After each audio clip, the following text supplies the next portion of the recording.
Hey guys, it's Sekaar, and today we're going to be going over my Magic Templar build for the High Isle chapter. First of all, I just want to say I'm sorry. I tried to record some footage for this build, but I did today during my stream, and then I looked back at it once I was done, right when I was about to record this video, and none of it saved. So I'm sorry about that. I don't know why I didn't do that, but if you guys could just trust me, I promise you guys the build works. Trust me, I was playing it all day, but I'm really sorry about that. But either way, I hope you guys enjoyed the video, and yeah, let's just get on with it.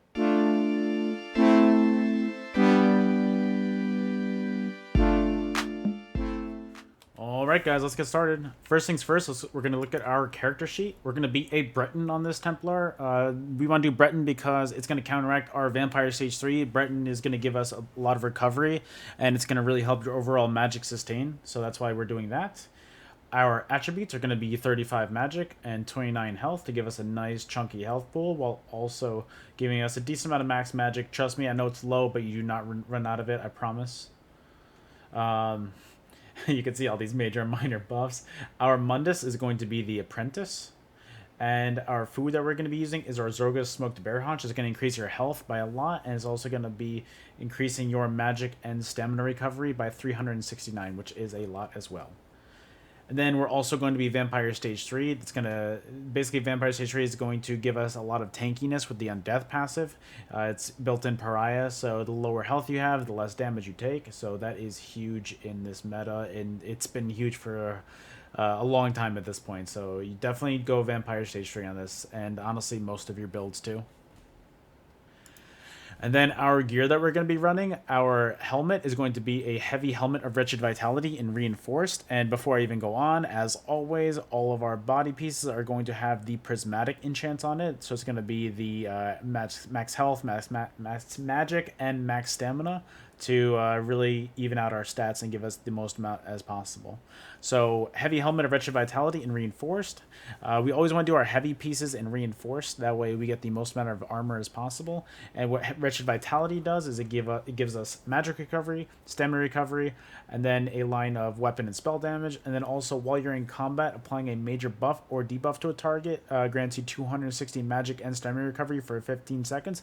Basically, an easy way to say this is once you apply your race against time, which is on this build, you're going to be getting 400 extra magic and stamina recovery on your character because it's going to apply major expedition while also giving you minor force as well. So that is why we're doing Wretched Vitality on this. It's going to give you insane amounts of sustain. I never run out.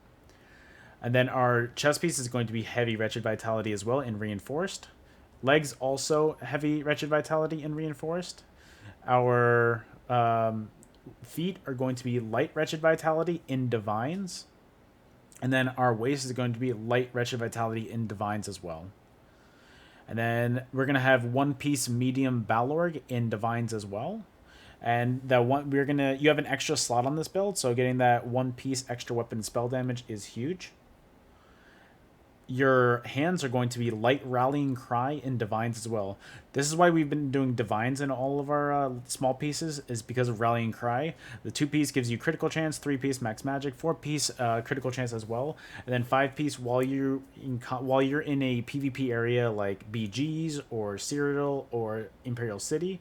If you critically heal yourself, you're going to increase your weapon and spell damage by 300, and also increase your critical resistance for 20 seconds by 1631, but then it goes down the more people you have in a group. I usually play in a 2-man group, so it doesn't go down too much, and it's really helpful for both myself and my groupmate as well. And then Rallying Cry Necklace in Swift in the spell damage enchant. And then the other ring is going to be Rallying Cry as well, with a infused trait and another spell damage enchant on it. And then the ring is, you guys have seen it all over. It's going to be Oaken Soul. It's that 1-bar build. It's going to give you almost every single major buff in the game, and it just gives you so much damage. I absolutely love it. And it's also going to be in the infused trait with a spell damage enchant on it as well. Then our weapons are going to be Rallying Cry maces. They're both going to be one-handed maces. The front hand is going to be Nirnhone with a increased weapon spell damage enchantment on it, and then your offhand is going to be sharpened with the magic damage and restore 177 magic as your other enchants.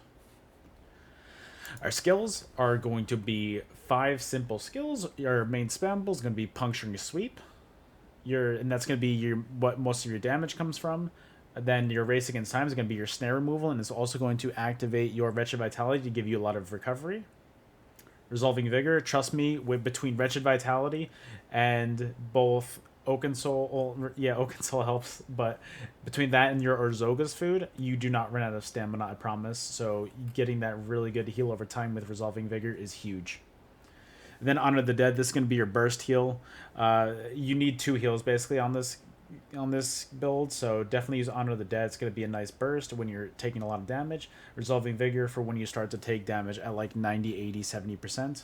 And then Honor the Dead is like when you start to take a lot of damage to really get yourself healed back up. And then Purifying Light is huge. I've been hitting such high numbers with this. If you start off your fights with Purifying Light and then slowly hitting them with jabs, or sweeps, I'm sorry, you're going to be doing a lot of damage. I've hit people for 12, 15, 16k pops with Purifying Light. It is ridiculous how high damage it is. And then your ultimate is going to be Dawnbreaker. I like using Dawnbreaker on this rather than Crescent because I don't have a CC on this build otherwise. So using Dawnbreaker is going to also increase your weapon spell damage by having those Fighters Guild passives. But having that stun on it as well, I miss this ultimate so many times. Like I'll be fighting somebody right in front of me and then I'll miss it completely. But it is still worth it. I absolutely love when it connects. You're hitting so hard. If you could time it right, hitting your Purifying Light, get like 2 sets of jabs off, and then hitting your Dawnbreaker, and then jabbing again, you are absolutely gonna melt people. It is actually so much fun. And then our champion points are gonna look like this. We're gonna be using for our blue slottables, Master at Arms, Ironclad, Duelist Rebuff, and Biting Aura. Our red tree is gonna be Celerity, Fortified, Boundless Vitality, and Relentlessness. And then the only green things in the CP tree that I think are necessary are use Rationer, Liquid Efficiency, and Breakfall. And that's really it. You can use a Fleet Phantom, I guess, if you want to like be around in stealth, because a lot of people don't fight nowadays. So if you just want to like sneak up on them, Fleet Phantom and I guess Sustaining by Shadows helps a lot too. So honestly, yeah, we're gonna get rid of this because it is not necessary, and we're just gonna put this right on there right now. Look at that. Confirm. Boom, boom, boom. And that's the build. I really hope you guys enjoyed. Thank you guys so much for being patient with me. I'm sorry again that I didn't get any footage of it. I really promise that it works. I was using it all day and I really like it. But guys, thank you so much for watching. If you haven't yet, please subscribe to the channel. We're above 2,200 subs now, so slowly we're going to be getting up to 2,300, and I really want to get to that 3K mark eventually. That'd be huge. And if you already subbed, liking the video helps a lot. It's just one click.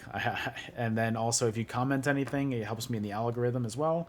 So, you know, it's up to you guys, but that is it for me. If you want to see this build live in action, you can catch me live at twitch.tv/Sekaar, where I play almost every day. But that is it for me. I'm going to stop rambling. I hope you guys have a great rest of your day, and I will see you guys on the next video. Later.